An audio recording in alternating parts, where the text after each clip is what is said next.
Welcome to শিক্ষা সংস্থান।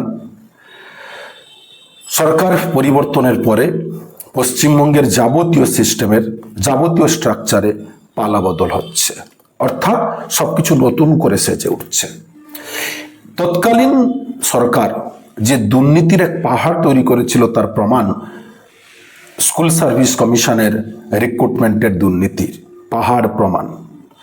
তো এই দুর্নীতির ফলে 2025 সালে সুপ্রিম কোর্ট পুরো 2016 প্যানেল ক্যান্সেল করে এবং সেখানে বলা হয়েছিল যোগ্য অযোগ্য আলাদা করতে, এবং সুপ্রিম কোর্ট তৎকালীন মাননীয় বিচারপতিগণ নির্দেশ দিয়েছিলেন যারা অযোগ্য তথা যারা টেন্টেড সেই অযোগ্যদের বেতন ফেরত দিতে হবে সুদ সমেত।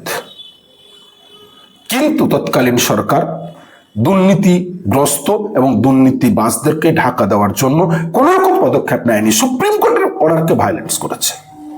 কিন্তু বর্তমান সরকার আসার পরে গতকাল রাতে তারা বিজ্ঞপ্তি দিয়ে জানিয়েছে যে সুদ সমেত প্রত্যেকের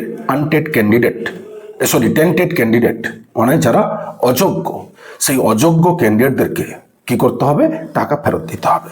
এইবারে এইখানে প্রশ্ন যে কারা তৎকালীন স্কুল সার্ভিস কমিশন যে 1800 প্লাস প্রায় 1900 জনের লিস্ট দিয়েছিল অযোগ্য, না সিবিআই রিপোর্টে প্রায় 5700 মতন তারা অযোগ্য, কারা দেবে? এখনো পর্যন্ত এই ব্যাপারে কোন রকম কিছু নোটিফিকেশন দেখলাম না।